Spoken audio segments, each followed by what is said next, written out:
Hello everyone and welcome back. Today's going to be a little bit different to normal in that I'm not playing any games. As some of you may remember, sort of mid-September, the CPU cooler on my PC sort of died, the pump failed. Now I got a new CPU cooler and installed it. It got us through the poly, but there was a problem. That kept happening. Whenever the computer got hot or while in the middle of editing videos, things would randomly crash, which was really irritating. As the new Geforce 3080s were coming out, and also I saw the label on my computer from its manufacturer and it said 2007, it was time for an upgrade. Now please don't be too hard on me, this is my first time using one of those handheld camera contraption thingies. It was a terrible experience. For your viewing pleasure, the lights have been dimmed. And what you can see there is the light from the motherboard, the ROG Maximus 12 Apex gaming motherboard. Now as we press the start stop button, which looks like it's come out of an expensive car, all the different components in the computer with RGB, which is practically all of them, kick into life. All of these lights are completely configurable. Now there is a drawback, and that is that each one of these lights is practically on its own piece of software. The motherboard and the Asus ROG addressable 600mm magnetic RGB LED strip with AuraSync both use Asus's AuraSync. The graphics card's lights are controlled by the MSI Dragon Center, the RAM by the Corsair iQ, and lastly, while technically not RGB, the LCD screen over the CPU from the Kraken is controlled by the NZXT CAM software. Now the massively chunky thing that dominates the middle of the case is the MSI Geforce RTX 3080 Gaming X Trio 10G. Try saying that 3 times fast. I was actually extremely lucky to get one of these on launch day. Now I couldn't order this from their site because it had crashed, so I called a sales representative and then had to order it by email. But I got one and that makes me extremely happy. Of course, shortly after ordering this, it came out that 3080s were crashing all over the place because of some capacitor problem, which caused me to instantly get buyer's remorse. But on the rear of the MSI card, you can see that in fact they are using only 5 of the cheap capacitors, so I felt that a little bit better. And then it kind of all became moot anyway because they fixed it with drivers. Now moving on to the case, which I absolutely adore, we got the Corsair Graphite Series 780T in white. It also has white lights. There is a black variety with red lights.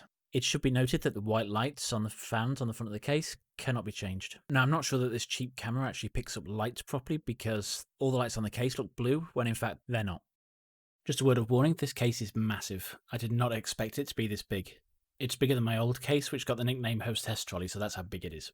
The case does have really nice rounded edges, which reminds me of Stormtroopers, which compelled me to try and change all the lights in the case green, so I can imagine a strange world where Stormtroopers have been assimilated by the Borg. Yeah, I'm a little bit weird like that. All of the mesh covers on the case can be removed so that they can be cleaned. This top one is removed like so, and exposes the face of the radiator of the Kraken. The front one is opened in the same fashion, and there's also some on the bottom of the case, but I haven't played with those yet.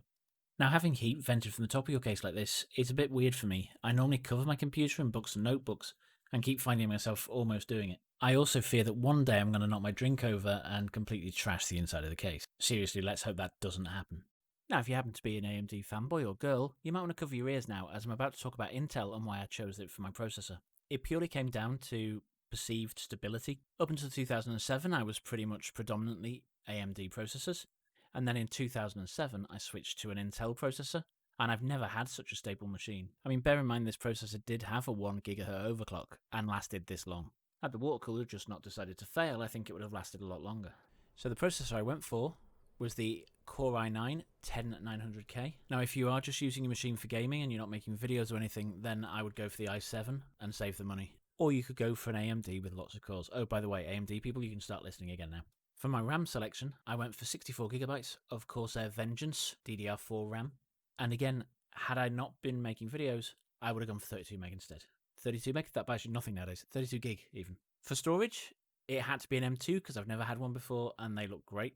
I went for a Samsung variant at 2TB. I also picked up an additional 16TB of disk space, and this was made up of 2 8TB Seagate Barracudas in that ye olde spinny platters type of disk. Now, whilst I don't always come across as the most excitable kind of chap, when this PC arrived during my working hours, I was so depressed until the end of the day when I could actually go and open the box and plug it in. Now, of course, the moment you plug in your new PC, the first thing you're going to do is go and get a benchmark of some sort, run it, and then see how much bragging rights you have.